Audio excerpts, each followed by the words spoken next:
Que Deus seja louvado nesta noite. Hoje nós estamos aqui reunidos na paz do nosso Senhor e Salvador Jesus Cristo. Que a misericórdia e a graça de Deus esteja sobre as nossas vidas. Amém? Irmãos, hoje eu trouxe uma mensagem que fala sobre restauração espiritual. Nós vemos hoje muita gente falando de libertação, de até ministração para a libertação, quebras de cativeiros, quebras de prisões espirituais, mas tudo isso envolve um processo de restauração, aonde nós precisamos compreender, como isso acontece. Não é de qualquer forma, não existe uma oração mágica. Às vezes nós falamos de certo assunto aqui na igreja, mas as pessoas acham que é só chegar, fazer a oração, está tudo certo. Não. Nós vamos entender uns princípios hoje sobre como que nós recebemos a restauração, verdadeiramente. Está baseado no livro de Atos, capítulo 3, versículo 22. Então, para que haja a restauração, precisamos compreender certas coisas que são básicas. Aí sim você pode partir para o nível 2. Se nós não entendermos o nível 1 que eu vou falar hoje, fica difícil você ser restaurado. Todos nós precisamos. Ninguém veio do mundo para a igreja, mas todos, a maioria aqui já, tirando as crianças, eu acho, alguns adolescentes, a maioria já veio para a igreja do mundo. Então precisamos ser restaurados, porque nós não somos perfeitos, nós temos alguns defeitos. Todos nós precisamos ser restaurados. E como que isso acontece? Vamos lá. Atos capítulo 3, 22 a 25 diz: Pois disse Moisés, o Senhor Deus levantará dentre os seus irmãos um profeta, como eu. Ouça-no em tudo o que ele disser. Quem não ouvir esse profeta será eliminado do meio do seu povo. De fato, todos os profetas de Samuel em diante, um por um, falaram e predisseram esses dias. E vocês são herdeiros dos profetas e da aliança que Deus fez com os seus antepassados. Ele disse a Abraão, por meio da sua descendência, todos os povos da terra serão abençoados. Amém? Então tudo começa através do profeta.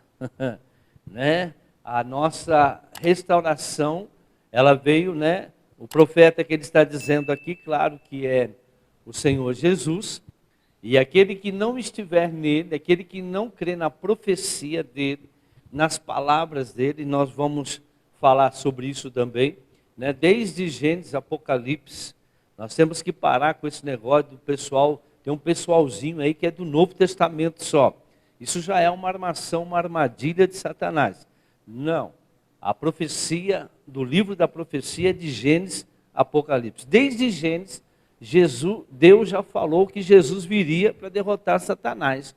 Quando ele disse que a serpente que abocanha o calcanhar, essa passagem lá em Gênesis. Então, Deus já estava falando de Jesus vindo, contra aquele que persegue o povo. Então, o que nós precisamos entender? Que a profecia, lógico que ela vai ser declarada através dos profetas. Por isso que os profetas precisam hoje entender a profecia que está aqui. Então, por essa profecia que é a palavra de Deus, os profetas de hoje vão poder nos instruir, quem tem o dom de profecia. E nós todos também podemos ouvir Deus através da palavra de Deus e entender a profecia. Porque a profecia fala de coisas futuras, coisas que estão acontecendo perto, mas coisas que vão acontecer algum tempo depois. Então, a restauração, sem você entender o que deve ser feito, ou por que aquilo está acontecendo na sua vida, dificilmente você vai ser restaurado. Só através da profecia, da palavra de Deus, porque a palavra de Deus, ela nos mostra tudo. nós vamos compreender, né, aonde agir, de que maneira, para que haja uma restauração completa. Lá no livro de Apocalipse, capítulo 19, 10, diz: então, para ver a restauração, haverá um derramamento de um espírito profético sobre nós. Hoje a igreja está atrás de revelamento, não de profecia, mas sim de revelação, né? De pessoas talvez que não têm nenhuma intimidade com Deus, mas às vezes é até o inimigo que usa, né? O espírito de adivinhação. E as pessoas acham, elas confundem profecia com adivinhação do que está acontecendo na vida dela. Não tem nada a ver. A profecia é algo que mostra realmente aquilo que Deus quer para nós e já está escrita. Apenas o profeta ele consegue, né, revelar, ele consegue interpretar aquilo que a palavra está dizendo. Então, para ele, aquilo fica nítido e ele mostra através da palavra o que Deus quer falar para nós. Não é uma coisa aleatória, não é uma coisa da cabeça da pessoa. Sempre agora será através da palavra. Aqui em Apocalipse capítulo 19, 10, inclusive eu preguei aqui quarta-feira sobre isso. Então caí aos seus pés para adorá-lo, mas ele me disse: não faça isso, sou seu servo como você e como seus irmãos que se mantêm fiéis ao testemunho de Jesus. Adore a Deus, o testemunho de Jesus, adore a Deus e o testemunho de Jesus, que é a palavra. E quem é esse testemunho de Jesus? É o espírito de profecia. Então, tudo aquilo que Jesus fez, tudo aquilo que o Senhor nos alertou, tudo aquilo que está escrito na palavra, a palavra é Jesus, é o espírito de profecia. Tudo foi dado, tudo foi escrito através da profecia, que o Espírito de Deus revelou aos profetas, àqueles que Deus usou para escrever. Então, tudo foi inspirado por esse espírito de profecia, que é o Espírito Santo. A voz, então, o que é esse espírito de profecia? Esse espírito profético, né?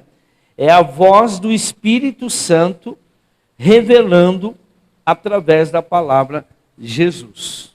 Então, o que é esse espírito profético? É aquilo que o Espírito Santo revela através da palavra para nós. Esse é o espírito profético. E nós precisamos entender. Agora precisamos buscar. E como que isso funciona? De que maneira? Porque não há restauração, irmãos, sem o profético. Não há restauração sem a revelação. Por cada caso é um caso. Eu não posso pegar o caso de uma pessoa e achar que todos vão ser da mesma forma. Não. Cada pessoa tem uma história. E aquilo que a pessoa não sabe, aquilo que a pessoa não lembra, aquilo que ela nem viveu, porque aquilo vem de geração em geração, só o Espírito Santo sabe. Então, quando isso é revelado, né, profeticamente, o que acontece? Nós sabemos o que fazer para ser restaurada aquela pessoa. Aquela pessoa, ela precisa de restauração, todos nós, porém, nós precisamos saber o que o Espírito Santo quer revelar para nós. É um profético, às vezes do futuro. Nós vamos entender tudo isso daqui a pouco. Veja bem, então, o que é o Espírito profético? É a voz do Espírito Santo, revelando através da palavra, que é a palavra de Deus, a Bíblia, o que Jesus quer para nós. Ele sabe de tudo. Quais são os sinais dessa manifestação? Como que eu sei que essa manifestação está acontecendo? Né? Quais são os sinais que me dão, que me faz crer que aquela profecia, aquele profético, ele é verdadeiro e está sendo restaurado a vida de alguém? Aquela pessoa, ela começa a mudar.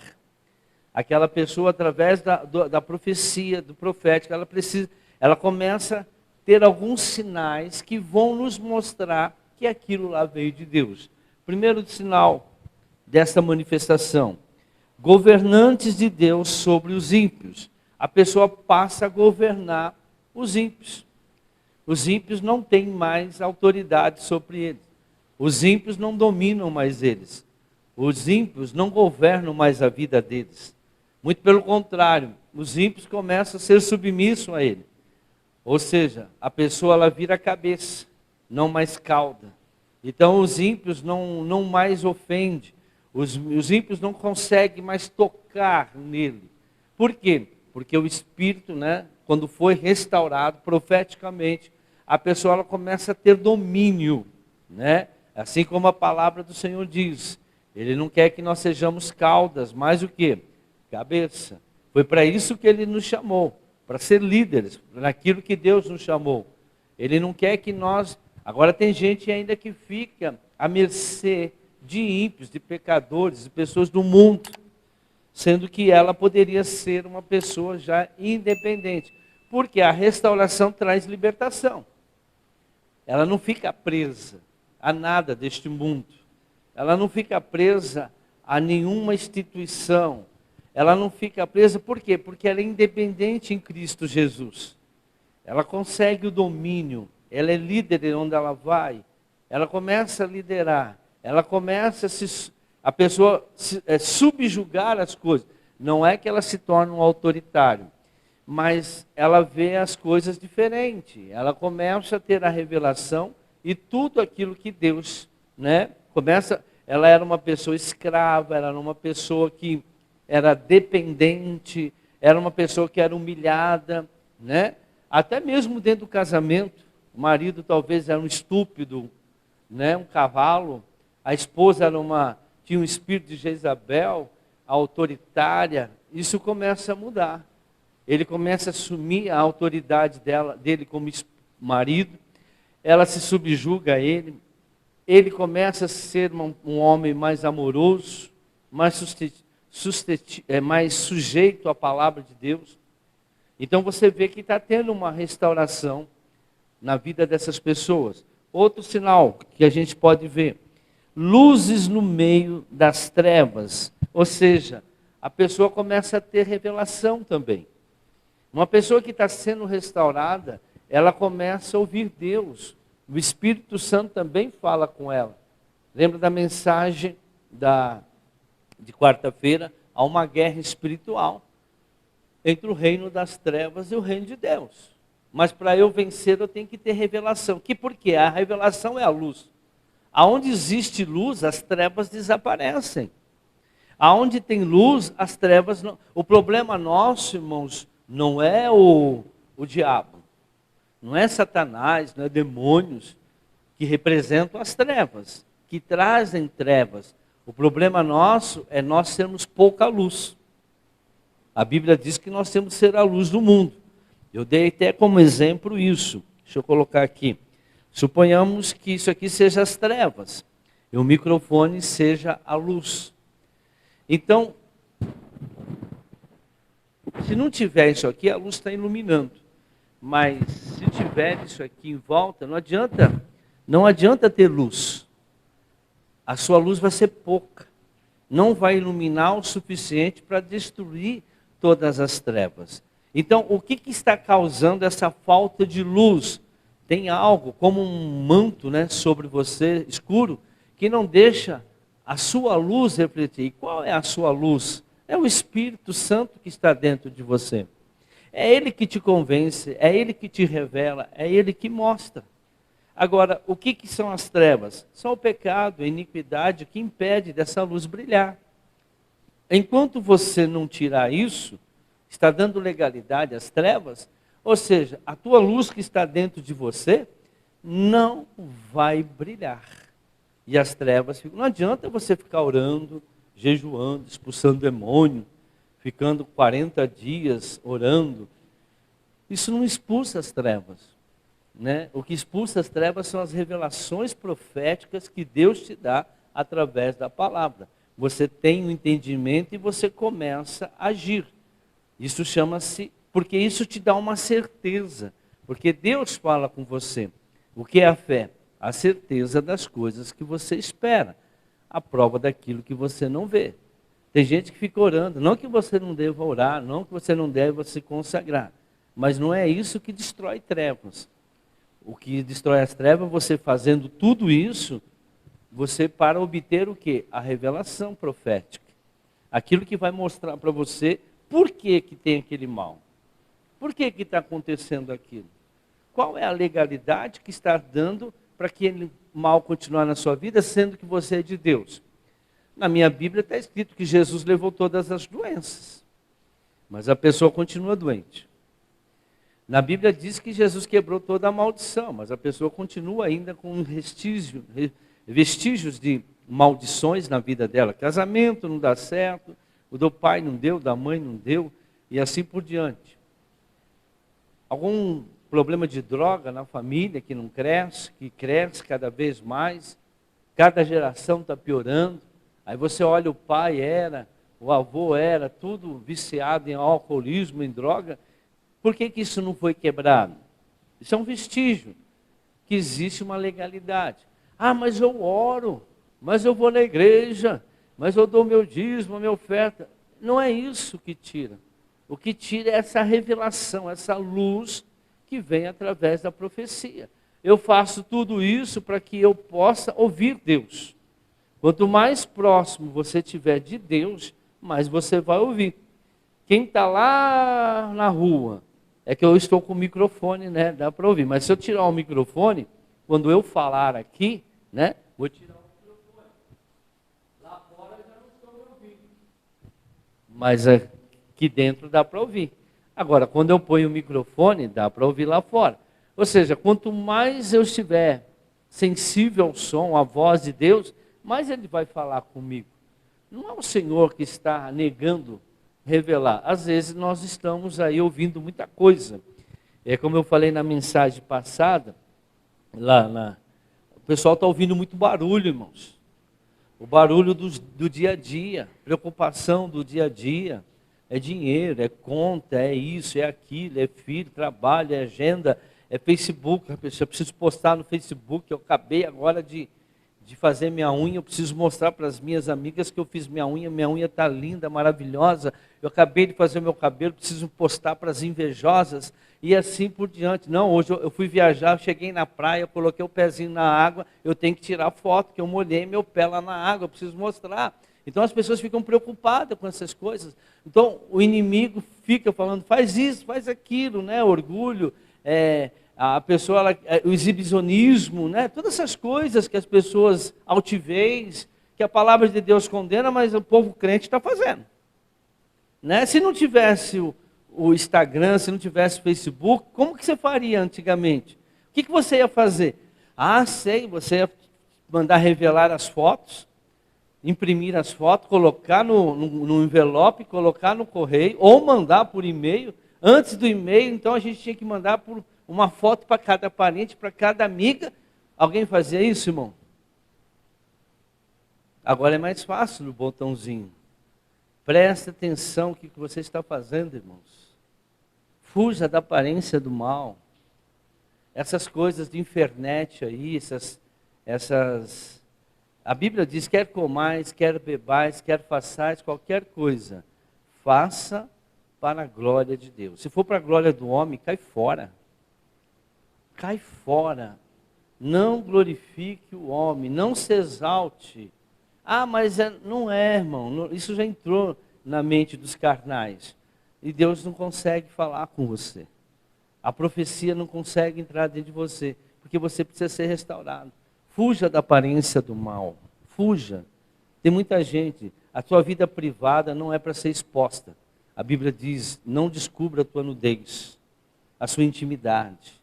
Sua intimidade é dentro de casa, a tua intimidade é familiar, ela não deve ser exposta. Mas o diabo já fez isso, já de propósito. Né? O diabo torna uma coisa boa, né? O diabo nunca virá. O pecado não é uma coisa ruim. O pecado não é coisa ruim. Todo pecado é prazeroso, é gostoso. Ele te dá uma impressão de que você está satisfazendo. Ai, não pode isso. O diabo fala, está vendo? Não pode. Foi o que ele fez com a Eva. Quer dizer que vocês não podem comer de nenhum fruto? A Eva, não, podemos sim, só daquela árvore do bem e do mal. A Eva sabia do que não podia, mas ele quis, mas olha, o dia que vocês descobrirem o que é o bem e o mal. Você sabe o que é o mal? Não, não sei, tá vendo? Ele está escondendo de vocês, porque o mal é delicioso. É verdade, ele é ruim. Ele não quer que vocês descubram o que é mal, o que é bem. O bem eles estavam vivendo, né? Só que para eu conhecer o bem, eu tenho que conhecer o mal também. O bem era o natural deles, viviam muito bem. Mas para eles aquela vida tinha esse tal do bem e do mal. O que será? Será que esse Deus é tão bom mesmo porque ele não quer me revelar o bem e o mal? Aí a Eva deve ter ficado. Sabe que esse tal do capeta aí, que essa cobrinha aí está falando certo? Se fosse coisa, ele está guardando isso só para ele. E olha aí, se vocês experimentarem do fruto, vocês vão ser iguais a ele. Poderoso. É verdade. Então, irmãos, o inimigo, quando ele apresenta o mal, ele não apresenta como mal, ele apresenta como uma coisa boa, gostosa. Então, o fruto representa isso. O pecado, ele tem o seu certo prazer. O adultério, uma pessoa que adultera, ela adultera para quê? Para fazer sexo com outra pessoa. Sexo é ruim? Só para quem já fez, tá? Quem já fez, quem é casado, sabe. Agora, fornicação, tudo traz prazer. Comer demais também, glutonaria, bebedice, beber demais, alcoolismo, droga, quem usa droga sente prazer. Então o pecado, ele não é ruim, ele tem um certo prazer. Agora, por isso que você tem que ter limite. Vamos para a palavra, Deus precisa revelar essas coisas. Não sou eu que estou falando. Ah, mas todo mundo faz porque não observa a palavra de Deus. Vocês vão entender daqui a pouco o que está acontecendo. Voltando aqui, eu já li aqui, né? Apocalipse 19:10. Outro sinal, povo de Deus sendo bênção na terra. Então você vê uma pessoa restaurada, por quê? Porque ela é uma bênção aqui na terra. Ela é um bom exemplo. As pessoas se espelham naquela pessoa. Eu quero ser igual a ele. Eu quero ser igual àquela irmã. Eu quero ter, né, a qualificação que aquela irmã tem espiritual. Então ela está sendo um bom exemplo, né, de crente. Você olha aquela pessoa, ela manifesta sinais, prega o evangelho, ganha almas, expulsa demônios, cura os enfermos. Você olha para a pessoa, aquela pessoa é um crente. Eu quero ser igual àquela pessoa. Eu não quero ser aquela pessoa. Eu quero ser parecido com aquela pessoa. Eu quero que Deus me use como usa aquela pessoa. Não é por inveja, mas é um padrão, é algo que a pessoa ela se torna, onde as outras pessoas chamam atenção. Por exemplo, às vezes quando você, jovem, você vai escolher uma profissão, às vezes você fica olhando. Por que um jovem rapaz, né, hoje, geralmente é rapaz, mas hoje tem meninas também, elas escolhem ser jogadores de futebol. Quem que espelha eles? Né? Porque vê jogadores fazendo gols, ganhando fama, andando com seus carrões. Eu também quero ser jogador de futebol e ficar lá. Então, são pessoas que inspiram aquelas crianças a serem jogadores assim em todos os lugares. Agora, o crente restaurado também inspira outras pessoas a buscarem a Deus. Isso não está acontecendo. Às vezes você olha para uma pessoa que diz que é crente, as pessoas que é do mundo falam, eu ser crente igual ela? Por isso que nós temos que ser restaurados de uma forma, irmãos.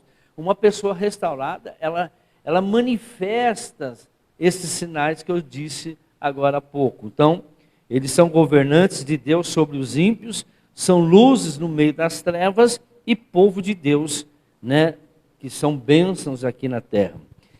Mateus 17:11 a 13. Essas manifestações, essa manifestação do Espírito estava sobre Elias. Olha o que Jesus diz. Jesus respondeu: de fato, Elias vem e restaurará todas as coisas.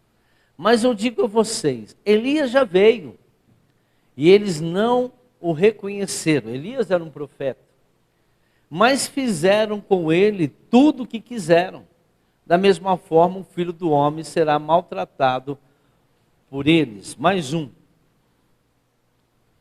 Então os discípulos entenderam que era de João Batista que ele tinha falado. Então veja, essa manifestação do Espírito Santo estava sobre Elias, nós vamos ver que estava sobre João Batista e deve estar sobre nós também, porque é através do mesmo Espírito. Mas o que ele disse, Jesus? As pessoas não entenderam isso, não entenderam a importância, não entenderam, não buscaram, não valorizaram. Até o próprio Jesus eles não entenderam, né? Jesus veio para fazer, para nos libertar, para nos salvar, para nos curar, e eles falaram para crucificar Jesus. Eles não entenderam, nós vamos entender por que eles não entenderam também isso. Mateus 4, versículo de 1 a 6. Aliás, desculpa, Malaquias 4, versículo de 1 a 6. Malaquias profetizou também sobre isso. Pois certamente vem o dia ardente como uma fornalha. Todos os arrogantes e todos os malfeitores serão como palha. E aquele dia que está chegando, ateará fogo neles. Diz o Senhor dos Exércitos: não sobrará raiz ou galho algum. Mas para vocês que reverenciam o meu nome, o sol da justiça se levantará, trazendo cura em suas asas. E vocês sairão e saltarão como bezerros soltos no curral. Depois esmagarão os ímpios, que serão como pó sobre as solas dos seus pés, no dia em que eu agir, diz o Senhor dos Exércitos. Viu que aqui está cumprindo aquilo que é os sinais. O justo, ele sobressai sobre os ímpios. Lembre-se da lei do meu servo Moisés, dos decretos e das ordenanças que lhes dei em Horebe para todo o povo de Israel. Fica na palavra de Deus, porque a palavra de Deus te traz luz, a revelação. Vejam, eu enviarei a vocês o profeta Elias, antes do grande e temível dia do Senhor. Então, ele fará com que os corações dos pais se voltem para os seus filhos, e os corações dos filhos para os seus pais. Do contrário, eu virei e castigarei a terra com maldição. Então nós vemos aqui, irmãos, que o próprio Malaquias também, ele profetizou sobre os profetas do futuro, né? A palavra do Senhor diz lá em Lucas 16, se eu não me engano. Não é 16, acho que é. Vê se é. A lei e os profetas profetizaram até João Batista. Desse tempo em diante estão sendo pregadas as boas novas, a palavra de Deus, do reino de Deus, e todos tentam forçar sua entrada nele. Não é fácil você buscar.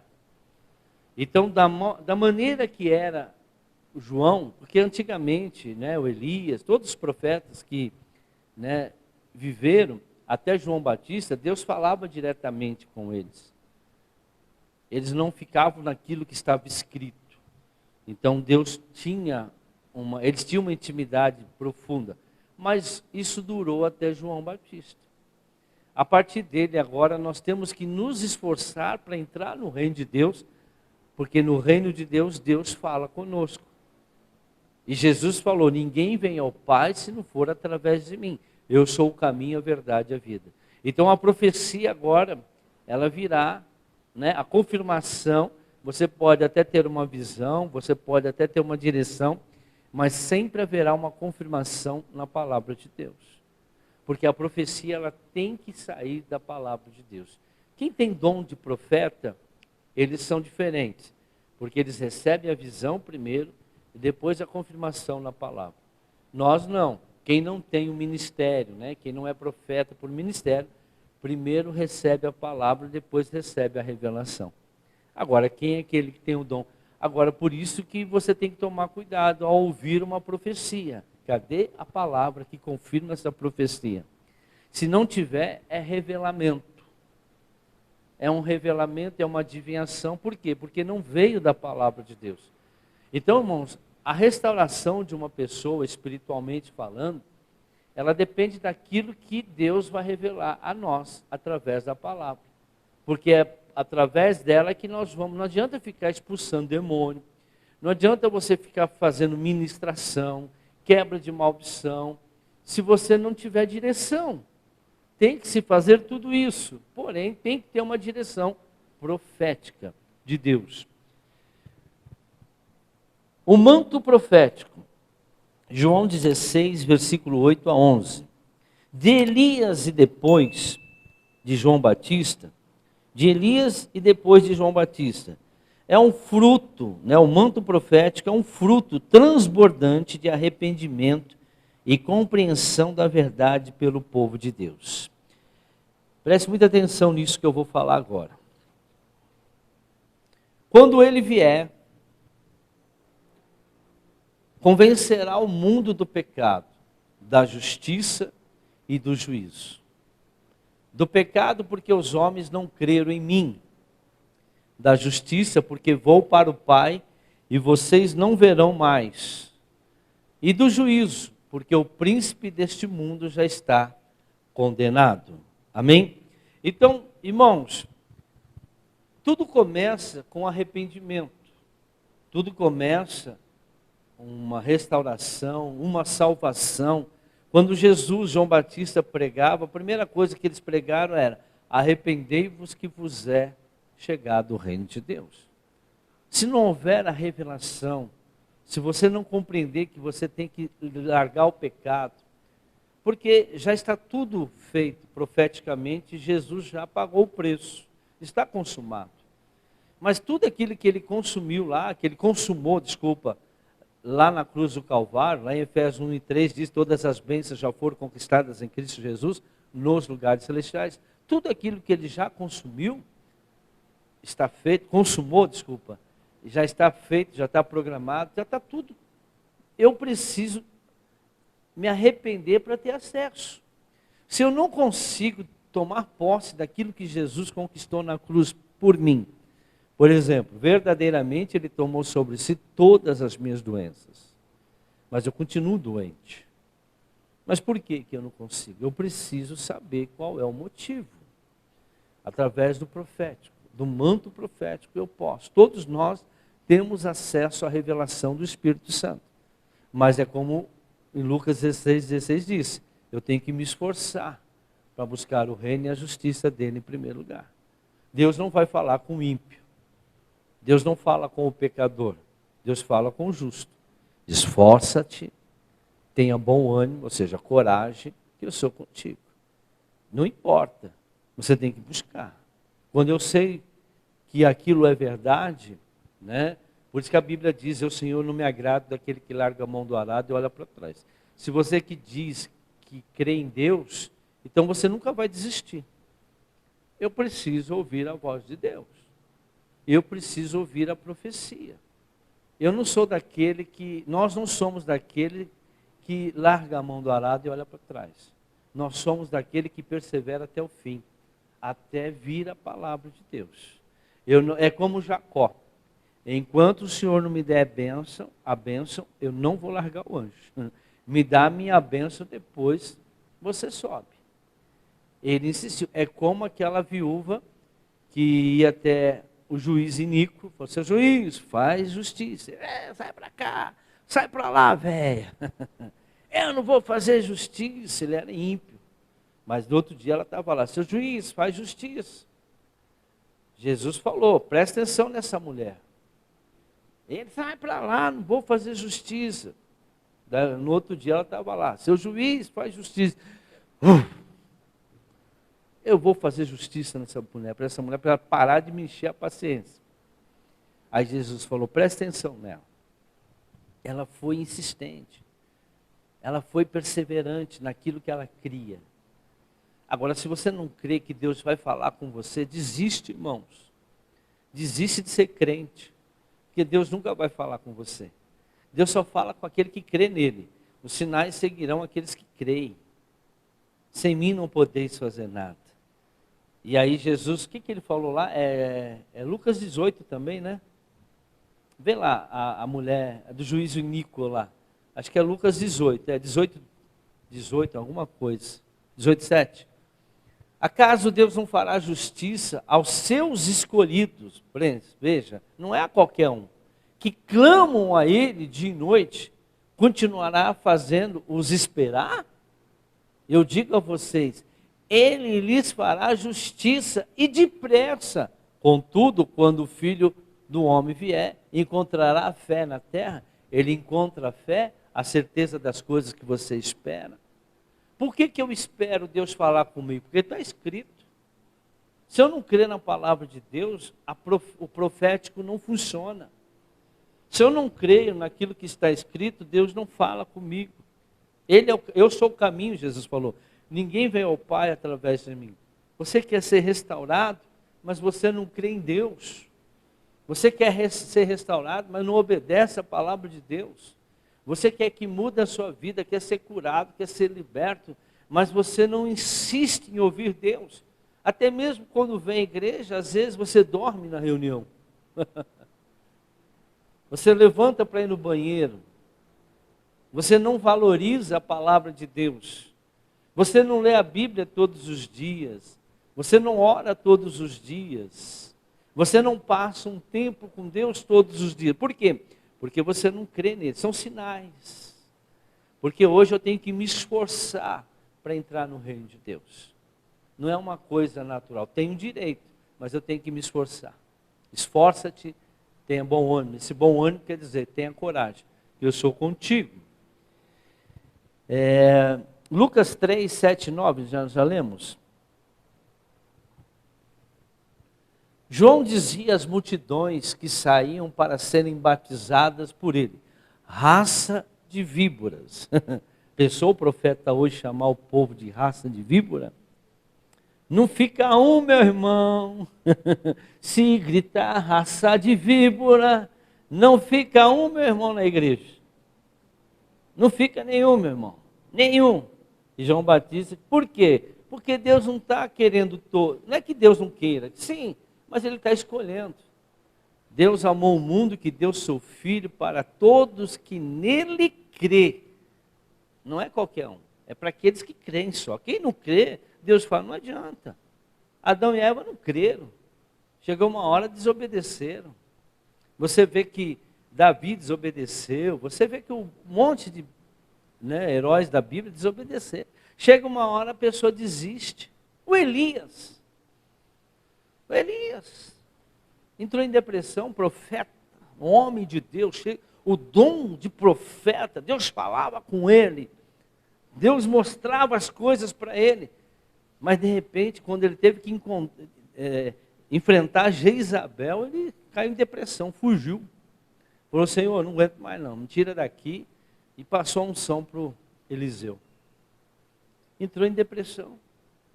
Veja que dons, irmãos, não vão te deixar você, não te deixa você, você não é uma pessoa especial porque você tem dons.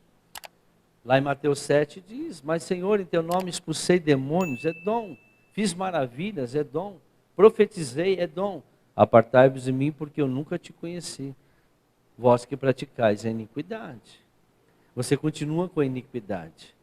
Tem muita gente que não vai ser salvo porque tem iniquidade, manifesta maldade. Não é, a maldade todo mundo vê, irmãos, da pessoa, porque ela é visível aos olhos nu das pessoas. Quando ela olha para a pessoa, aquela pessoa está manifestando iniquidade. O João Batista tinha iniquidade porque chamava de raça de víbora. Não, ele não estava manifestando iniquidade, ele apenas estava mostrando para as pessoas o caminho errado que eles estavam andando. Vamos lá, até o versículo 9.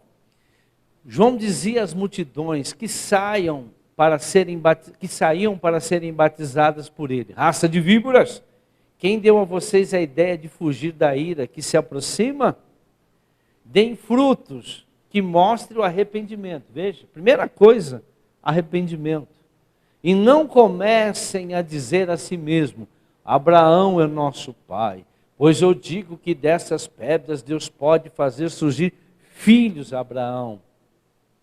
O machado já está posto à raiz das árvores, e toda árvore que não der bom fruto será cortada e lançada ao fogo. Muita gente acha: eu sou apóstolo, eu sou pastor, eu canto no louvor da igreja maior do Brasil. Eu sou o pastor que aparece na televisão, uma igreja tem 2 milhões de membros. Para com isso, isso não quer dizer nada. O que está dentro de você? Qual é a sua iniquidade? Será que João Batista, se fosse pregar para você, diria a você: raça de víboras? Volta o outro versículo, no 8. E não comece a dizer a si mesmo: Abraão é o nosso pai, pois eu digo que dessas pedras Deus pode fazer surgir filhos a Abraão. Então, quer dizer, não adianta você falar que eu sou da igreja tal. Tem gente que abre a boca, enche a boca para falar: eu sou da igreja, o meu pastor. Você não é de Jesus? Você não é templo do Espírito Santo? Igreja é a união de pessoas, irmãos. Agora você tem que ser noiva de Jesus. Você é noiva cheia do Espírito Santo? Para que você seja noiva tem que haver arrependimento. Aí ele chega aqui. 9. Não, era o 8, né? Deem frutos que mostram arrependimento. Irmão, se nós não arrependemos do pecado, como muita gente não se arrepende, muitos aí estão enganando o povo, fazendo coisas erradas e assim por diante. Apesar de tais advertências, apesar da pessoa ler na Bíblia, apesar da pessoa ouvir a pregação, o crente de hoje é preguiçoso. Tem falta de temor a Deus, ou seja, não respeita a palavra de Deus e santidade, não vive em santidade, e dizendo: dá para viver com Deus e com o mundo junto. Vai nessa. Lucas 3,16, versículo 16 aí. João respondeu a todos: eu vos batizo com água, mas virá alguém mais poderoso do que eu, tanto que não sou digno nem de desamarrar as correias das suas sandálias. Ele os batizará com o Espírito Santo e com fogo. Eu já dei uma mensagem, eu não vou adentrar no fogo, mas só vou dar uma pincelada agora. Numa batalha espiritual, irmãos, a primeira barreira a ser combatida são as fortalezas do pecado. Êxodo 15:3. O Senhor é guerreiro, o seu nome é Senhor.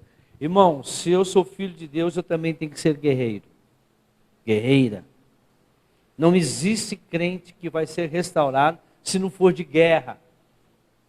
Se você não for de guerra, se você não for de batalha espiritual, eu não creio. Peço perdão já, não querendo desmerecer a igreja de ninguém, pastor nenhum. Mas hoje, pelo que eu entendo, pelo que eu aprendi, eu não creio numa igreja que não tem batalha espiritual, que não tem libertação. Não essas libertações de sai. Irmão, o diabo não tem medo de grito, não. O diabo não vai embora porque você deu um pão ungido para a pessoa. O diabo não vai embora porque você deu a rosa milagrosa. O diabo não está preocupado com isso, não, irmãos. Mas conseguiu a bênção, e daí? Mas a pessoa ainda tem legalidade. Aquela legalidade tem que ser quebrada, e só através do arrependimento. Ela pode até ser curada. Mas aquela iniquidade vai vir na geração que vem, e vai vir pior. Eu, Senhor, visito a iniquidade dos pais. É que nem remédio.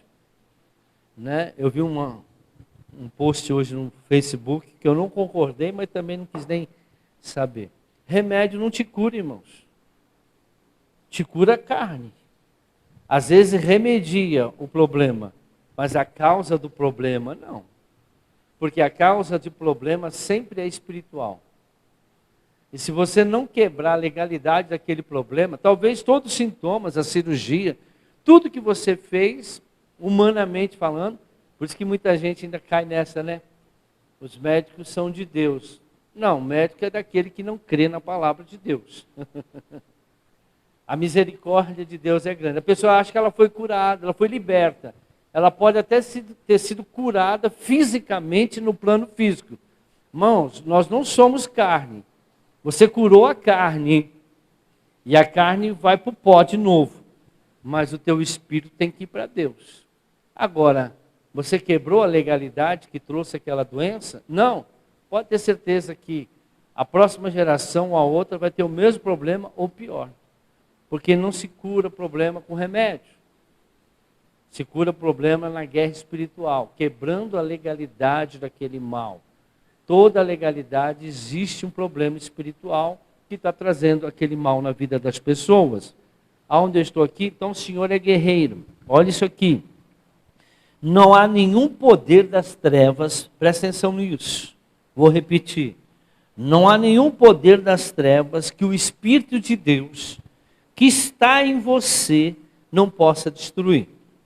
Qualquer outro argumento é mentira do diabo. Não existe nenhum problema que está na sua vida que o Espírito Santo que já está em você não possa resolver. Mas se você está olhando para uma situação, mas isso é impossível, isso é difícil, saiba que isso é mentira do diabo.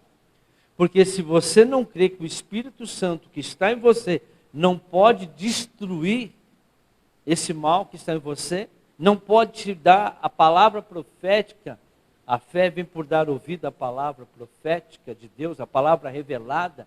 Essa palavra revelada causa uma luz no mundo espiritual. Por isso que a Bíblia diz, toda palavra que sai da minha boca não volta para mim vazia. Antes ela irá se cumprir para aquilo que eu designei. Eu, Senhor, velo para que a minha palavra se cumpra na sua vida. Quando você recebe aquela palavra profética que revela o teu coração, ela tem luz. E a luz, o que ela faz com as trevas? Dissipa, ela destrói. Então lembra-se, irmãos, presta atenção nisso. O nosso segredo, o segredo de uma vitória, de uma restauração, de uma libertação, está em buscar o profético, a palavra profética para a tua vida. O Espírito Santo você tem, é Ele que revela, é Ele que te convence da palavra de Deus. Romanos 8, versículo 7, de 7 a 11. A mentalidade da carne é inimiga de Deus, porque não se submete à palavra, à lei de Deus, nem pode fazê-lo. Quem é dominado pela carne não pode agradar a Deus.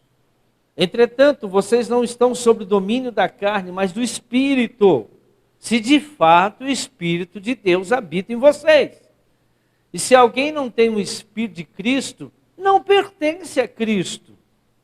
Mas se Cristo está em vocês, o corpo está morto por causa do pecado, mas o Espírito está vivo por causa da justiça. Mais um. E se o Espírito daquele que ressuscitou Jesus, foi o Espírito Santo que foi lá onde Jesus estava e ressuscitou ele. Ressuscitou Jesus dentre os mortos, habita em você, aquele que ressuscitou a Cristo dentre os mortos também dará vida aos seus corpos mortais, ou seja, vai te curar por meio do seu Espírito que habita em vocês. Então não há doença, não há enfermidade, não há problema, não há dificuldade que o Espírito Santo que já está em você não possa destruir. Mas não, a carne diz para você, não, esse problema é difícil, esse não tem solução. Saiba que é uma mentira do diabo. Agora o Senhor diz aqui, será que o Espírito Santo está em você? Porque ele não habita no templo sujo. O povo que era de Deus. Mateus 26, 38 a 46. Eu vou ler esse texto. 38 ao versículo 46. Mateus 26. Disse-lhe então, a minha alma está profundamente triste, numa tristeza mortal. Preste atenção nisso. Fique aqui e vigie comigo. Ele está falando com os discípulos. Indo um pouco mais adiante, prostrou-se com o rosto em terra e orou. Isso aqui é uma visão profética que Deus nos deu. Presta atenção que Deus revelou aqui. Que o Espírito Santo revelou. Indo um pouco mais adiante, prostrou-se com o rosto em terra e orou: Meu pai, se for possível, afasta de mim este cálice. Contudo, não seja como eu quero, mas sim como tu queres. Depois voltou aos seus discípulos e encontrou dormindo. Os encontrou dormindo. Vocês não puderam vigiar comigo nem por uma hora de oração. Os discípulos já estavam lá.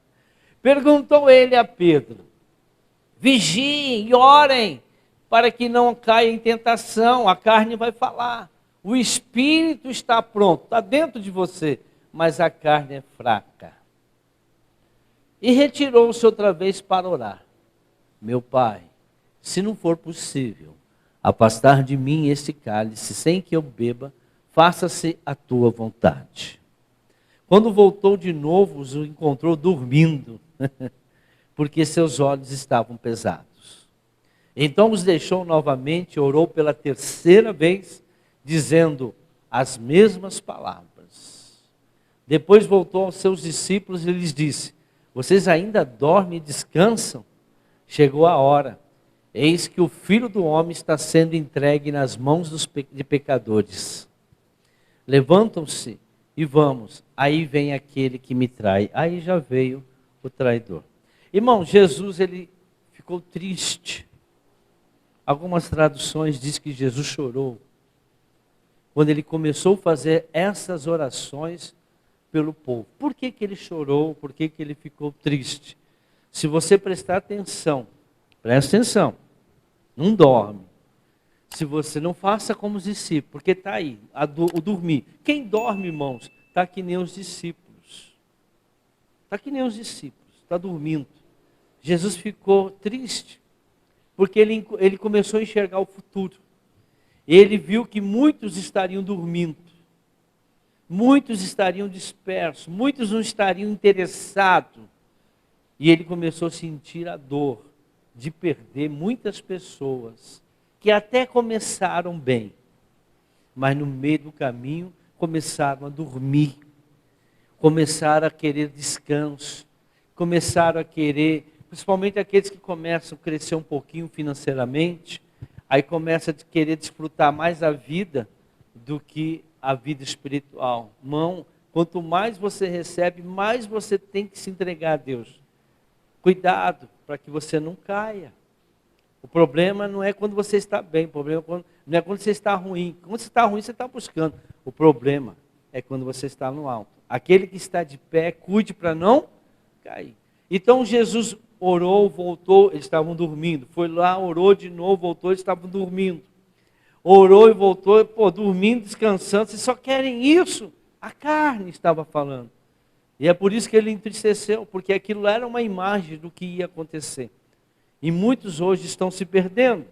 Apesar de tais advertências, não há nenhum, aliás aqui, o povo que era de Deus, muitos não deram mais ouvido, e Jesus sentiu, chorou, e entristeceu por eles. Por quê? Porque o Senhor disse que seriam cortados. Muitos serão cortados, irmãos. Começaram bem, mas vão ser cortados. Por quê? No meio do caminho começaram a dormir. Literalmente e espiritualmente. Enfraqueceram. Não tinham mais vontade de orar, não tinham mais vontade, porque as coisas do mundo começaram a ser muito mais importantes.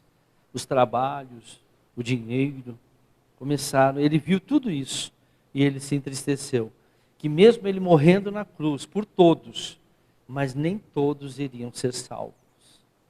Por quê? Porque muitos iriam dormir, iam se dispersar da verdade e do caminho. Todos que ficam ensurdecidos, pelo barulho do pecado, iriam amar. Irmãos, eu fiquei sabendo hoje que tem motel gospel. Motel gospel. Ai, Jesus. Muitos vão ficar surdos. Porque o pecado deixa você surdo. O pecado deixa você preguiçoso para as coisas de Deus e alerta para as coisas da carne. Para satisfazer a carne, por exemplo, hoje choveu, está chovendo bastante. Todo mundo aqui na igreja tem carro. Não tem nenhum na igreja que não tem carro aqui. Todo mundo que tem na igreja, Muitos não vieram. Mas por quê? Vão falar, porque está chovendo. Ai, meu Deus, eu lembro quando eu comecei no Evangelho, em 96 para 97, irmãos, que eu pegava de chuva, trem, ônibus na chuva para ir para a igreja. Para a igreja. Hoje o povo tem carro, todos aqui têm carro, mas muitos falam, hoje não está chovendo, vou na igreja não. Mas por que tem a ver uma coisa? Desce na porta da igreja, encosta o carro, traz o guarda-chuva. Agora, se fosse para receber o salarinho lá no banco, se fosse para ir comprar as coisas, ou até mesmo, ou vai ter uma picanha assada hoje lá na igreja, eu vou nem que for na chuva, picanha assada, comida de graça, estou lá. Veja que as pessoas não se esforçam mais. Então eles ficam presos ao pecado, o orgulho, né? Tem gente que não assume que tem erro. Tem muita gente que é orgulhosa, irmãos. O orgulho precede a queda. A riqueza deste mundo serão cortados. Muitos que se prendem ao barulho disso, ou seja, aquilo fala mais alto, dinheiro, trabalho, né? A carnalidade fala mais alto, o pecado fala mais alto do que a santidade, do que está orando, do que está buscando. Irmãos, não há arrependimento, ou seja, não tem como restaurar uma pessoa dessa. Às vezes a pessoa vem à igreja e fala, mas pô, o apóstolo não faz oração, a apóstola não quer também saber de mim. Irmãos, tem que dar fruto, fruto do Espírito. Aí você vai na igreja e está dormindo, não tem um comprometimento com a palavra. Malaquias 3, de 1 a 5, estou terminando. Vejam, eu enviarei o meu mensageiro, que preparará o caminho diante de mim. E então, de repente, o Senhor que vocês buscam virá para o seu templo. O mensageiro da aliança, aquele que vocês desejam, virá, diz o Senhor dos Exércitos. Mas quem suportará o dia da sua vinda? Quem ficará em pé quando ele aparecer? Porque ele será como o fogo do ourives e como o sabão do lavandeiro. Ele se assentará como um refinador e purificador de prata, ou seja, vai passar pelo fogo a gente. Vai ser queimado, porque quando você queima um metal, irmãos, você separa o que é ruim do bom. Quando você acha uma pepita de ouro, ela não é totalmente de ouro, ela tem algumas impurezas. O que eles fazem? Eles jogam no fogo, né? Aí a impureza, numa certa temperatura, sai fora, aí sim fica só separado o ouro. É assim que eles separam. Se ele se assentará com um refinador e purificador de prata, purificará os levitas, os que estão cantando, né? Os refinará como ouro e prata. Assim trarão ao Senhor ofertas com justiça. Naquela época era só os levitas que recebiam, mas hoje os pastores também estão nessa. Então as ofertas de Judá, toda oferta que as pessoas trouxeram na igreja, o voto, dízimo. Então as ofertas de Judá e de Jerusalém serão agradáveis ao Senhor, como nos dias passados, como nos tempos antigos. Eu virei a vocês trazendo juízo. Sem demora testemunharei contra os feiticeiros, tem muito feiticeiro dentro da igreja, contra os adúlteros, contra os que juram falsamente. Foi a mensagem, né, do voto que eu preguei domingo. Eu creio que essa mensagem, quando ela sair, vai ter já a mensagem do voto. E contra aqueles que exploram os trabalhadores em seus salários, quem oprime os órfãos, as viúvas, e priva os estrangeiros dos seus direitos, e não tem respeito por mim, diz o Senhor dos Exércitos. Então, irmãos, nós passaremos por esse teste para ver o que é realmente que está em nós. Correndo um pouquinho aqui para a gente terminar, 5 minutinhos. Passaremos por provas, irmãos. Por que a gente passa por provas de fé, né? E elas são de 3 tipos. Sempre será esses 3 tipos a nossa prova de fé. O que é a prova de fé? É momentos difíceis que nós passamos, tempestades, passamos às vezes por deserto, passamos por algum problema na nossa vida, e nós temos que entender, discernir. Ouça a mensagem do discernimento, muito boa, a mensagem do discernimento. Você tem que discernir por que você está passando por aquilo. Que tipo de prova é essa? Existem 3. Quais são? 3 tipos. A primeira, consequências de pecado, essa é a mais normal. São portas abertas em que o diabo pode entrar para roubar, matar e destruir. Está baseado em Isaías 59, 1, 2. Rapidinho. Vejam, o braço do Senhor não está encolhido que não possa salvar, o seu ouvido tão surdo que não possa ouvir. Mas as vossas iniquidades, veja, iniquidades é uma coisa, fazem separação entre vós e o vosso Deus, ponto, vírgula, e os vossos pecados. Então, iniquidade é uma coisa e pecado é outra coisa. No nosso canal tem bastante mensagem que fala sobre iniquidades. Vossos pecados encobrem o seu rosto de vós para que não vos ouça. Então, a primeira tribulação, né, a primeira prova de fé que a gente pode ver é por causa de pecado e iniquidade. Tem gente que tem iniquidade e está passando por prova. Tem gente que tem pecado, que não é confessado, não é arrependido, está passando por luta. Agora, o que tem que fazer? Quebrar isso. Arrependei-vos porque vos é chegado o reino de Deus. Qual é outro tipo de prova de fé? Essa é permissão de Deus. Tem 2 permissões de Deus, as outras 2 são por permissão de Deus. Por quê? Para Deus poder nos instruir. Crescimento. Então, tem pessoas que estão passando por lutas, não é por causa de pecado, não é por causa de iniquidade. Por quê? Porque não quer responder ao seu chamado ministerial. Pessoas que têm chamado ministerial e não têm obedecido ao seu chamado. Não adianta correr, irmãos. Quem na Bíblia correu do seu chamado? Correu e depois não teve jeito. Alguém lembra? Jonas. Quem mais? Alguém lembrou de outro? Alguém mais? Jonas correu, até mesmo o Moisés no começo não queria ir, até que foi. Você pode olhar o Gideão, buscou a prova, foi muito boa, o ensinamento que está lá no discernimento. Agora, o Jonas é a prova mais que correu do seu ministério. Sansão, isso, bem lembrado, correu do seu ministério. Não adianta, irmãos. Então, se você não estiver obedecendo o seu ministério, você vai passar por muita tribulação. Se Deus te chamou, não adianta. Eu corri bastante. Não adiantou onde eu vim parar. Minha esposa não queria de jeito nenhum também. Lá no comecinho, quando ela se converteu. Onde ela veio parar. Então, não adianta correr. E se enquanto você não obedecer o teu ministério, teu chamado, você vai passar por luta.